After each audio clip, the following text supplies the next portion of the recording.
But in the end, even the mightiest tentacles bow down before my will. Welcome back to Legacy of Kain Defiance, and oh my god, we are still at the pillars, even if 500 years later.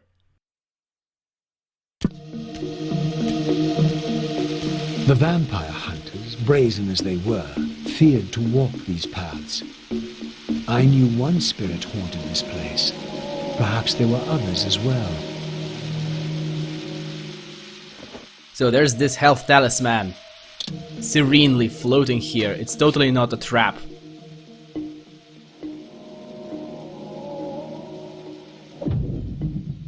Oh my god, it's a trap. Yeah, we're gonna see more of those, and every next one will become progressively more and more annoying until they finally succeed in annoying the unannoyable. Unannoyable being me, of course. Blood 2 should be disregarded.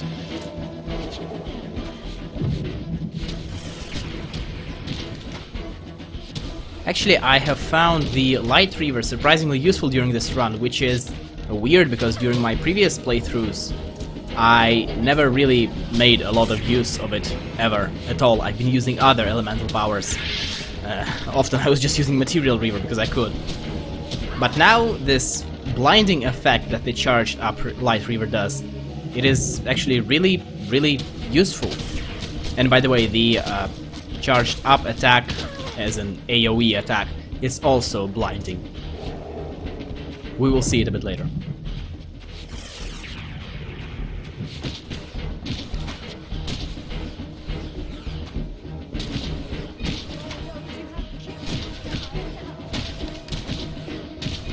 Now, one thing about this point in the game is that, and it's actually true for both Kain and Raziel, is that neither of them really knows what exactly they are looking for. They have, like, immediate goals in front of them. It's the Citadel for Kain and, well, Ariel for Raziel, and they have overarching goals, which are finding some kind of semblance of answers for Raziel and finding Raziel for Kain, but they don't really know what exactly they're doing, at least not yet.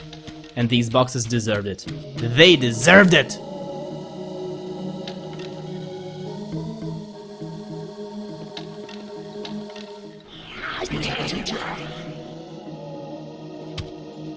And seems like these badly identified demonic entities can also possess living corpses. Yes, they can possess living corpses. I'll just leave it in. From now on, I will call living humans, living beings, living corpses, because, well, that's what they are. They live, so they are living, and they are future corpses, therefore they are corpses. So it makes perfect sense.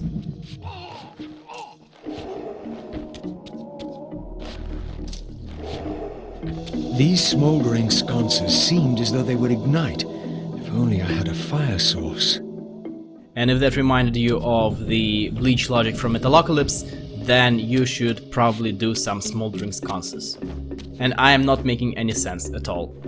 Unfortunately, there isn't much to talk about as of yet, because we are not yet in the Elemental Forge, which is the Fire Forge, because that is the fire source. Sadly, Raziel is not capable of firing smoldering sconces with his TK. So we need to get the Fire Reaver. And there is absolutely no need for me to fight these corpses, dead, living corpses of dead people with souls of green beings inside of them. But I do it anyway, in order to... I have no idea why, actually. There's just something sadistic in me. Something dark and sinister.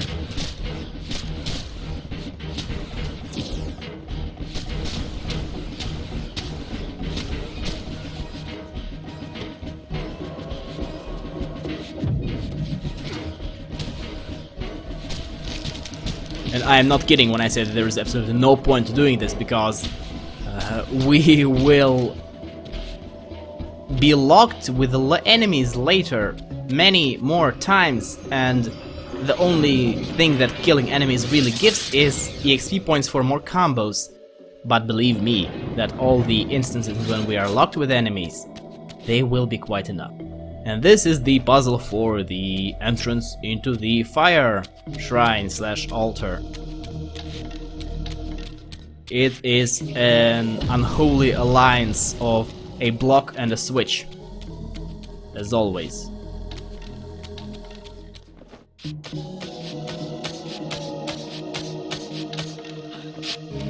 So the idea here is that you use this rotating thing, which is a switch, to remove these barriers, and then you move the block with a smoldering sconce.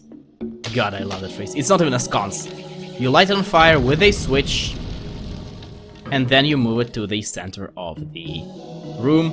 And by the way, you are welcome for me cutting out the first instance of moving this block. You are most welcome. Puzzle solved.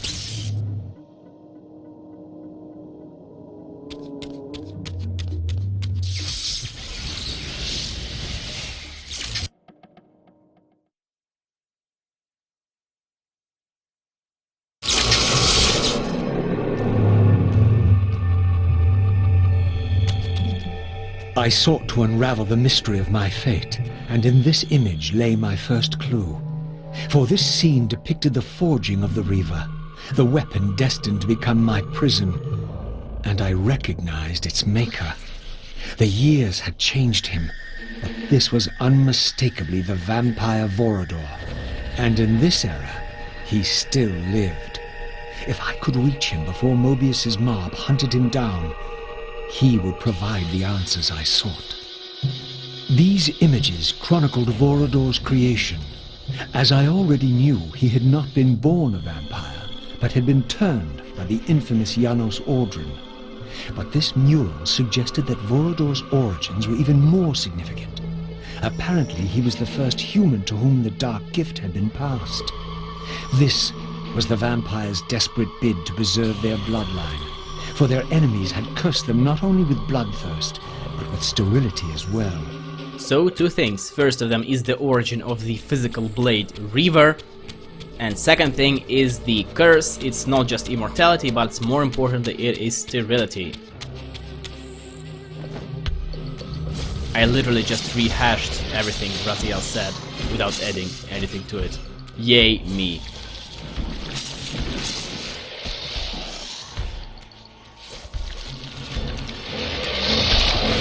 This spirit vessel was not yet activated. Perhaps there was some means for me to awaken it. Well, we don't really so much awaken it as we fill it up. And the means to do that is insanely frustrating. And you're about to experience it firsthand. I mean secondhand. I am the first hand.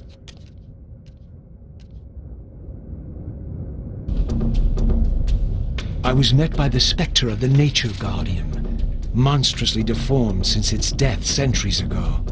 Rejoice, creature, for today your spirit will return to the One. So yeah, we are fighting the souls of the original Pillar Guardians. We're talking the very first Guardians that were elected when the Pillars were raised.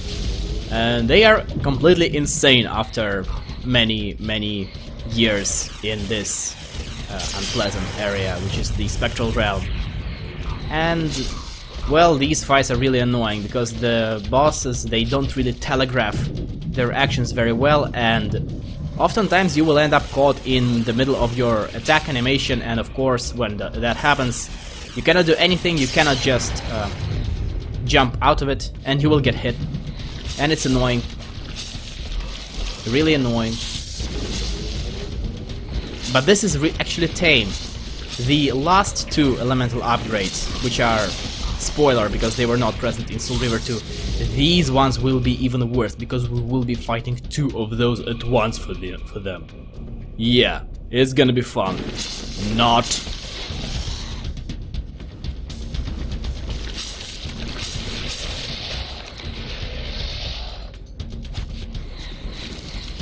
Also, this last goddamn tentacle, it just refuses to die. They're supposed to die in 2 slashes. But no, this one just is tenacious as hell. But in the end, even the mightiest tentacles bow down before my will.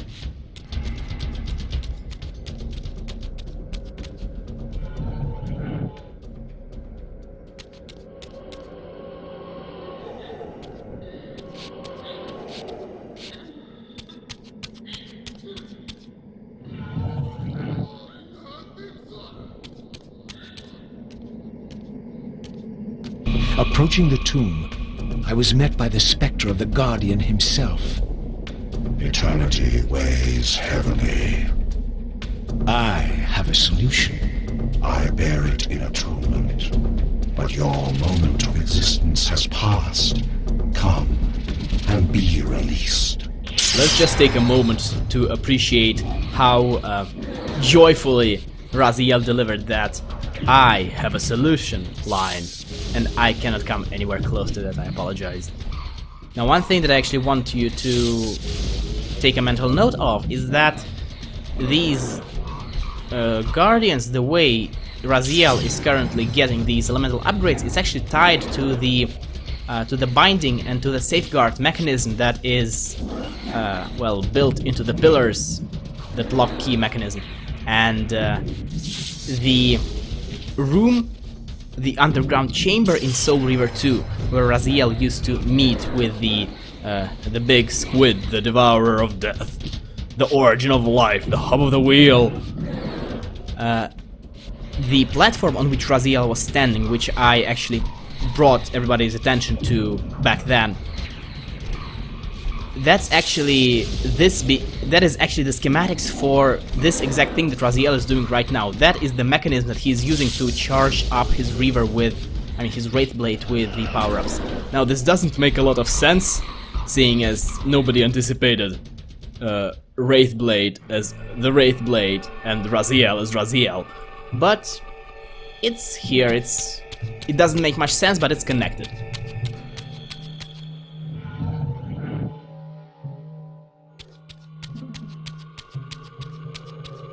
Of course, we cannot do that in the spectral realm, we need to be in the physical world.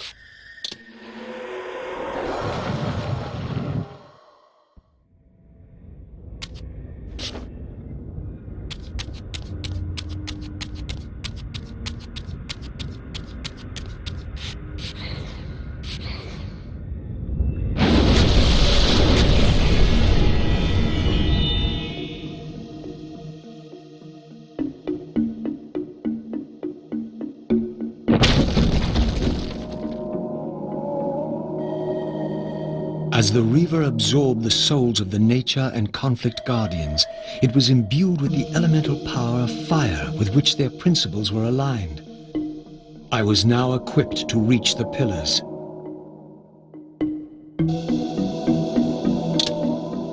So, Fire Reaver, the most fun Reaver in the entire game. Unfortunately, we will not see why until the next video. And now we need to turn on the gate to get out of here, and don't do what I just did here. This is a huge ass mistake, because we need to turn a couple of switches on the lower level first. And guess what? These switches are braziers, or smoldering sconces. Although these ones aren't actually sconces. And they are absolutely no different from the switches that Kain turns with his TK, or switches that Raziel turns, or switches that Raziel switches with his Light and Dark Reaver, because this game is original, but at least these switches are differently designed. Although it does not help much, it's still boring as hell.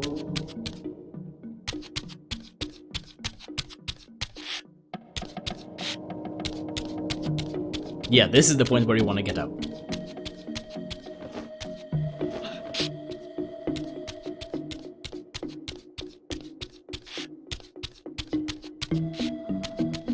And I almost managed to somehow inexplicably miss this arcane tome. That would have been hilarious.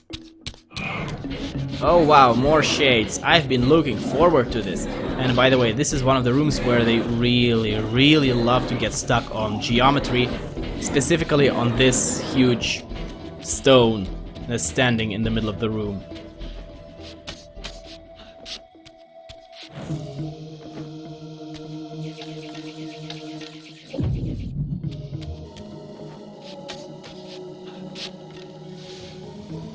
Unfortunately, there is no extremely inefficient way of profound badassery of turning switches for the fire reaver switches for the braziers. Yeah, this doesn't happen. It will always be a boring way of turning these switches, because that's all they are, switches. And yeah, I have nothing else to say at all.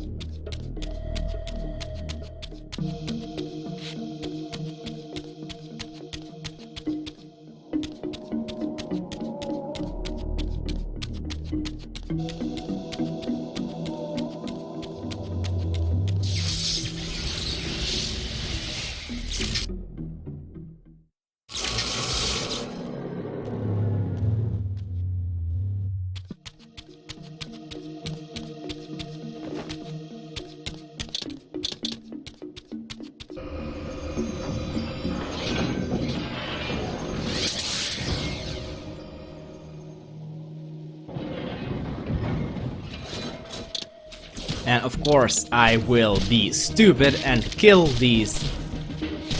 I don't. Do you want me to call them for what they are? Yeah, fuck it. To kill these Hilden, and yeah, there's no need to do that. I could just run away. I should have just ran away. Not only that, this Reaver charge, I will waste it. I will squander it on fucking switches. I am sometimes such an idiot. Instead of using them for actual combat, which is the most fun goddamn thing in the game, I use that to turn switches. So you will have to wait until the next video to see what it does to enemies. I am sorry, I truly am. You have no idea how mad at myself I am right now.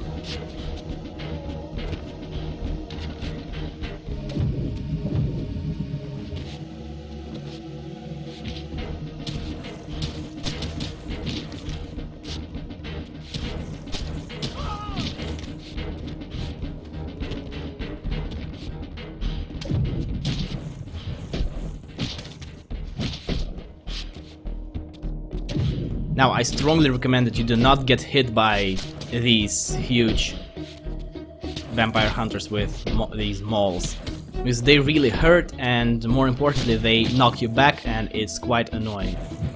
And they are actually quite fast, so they... yeah, you want to take them out first, and what I did here was stupid.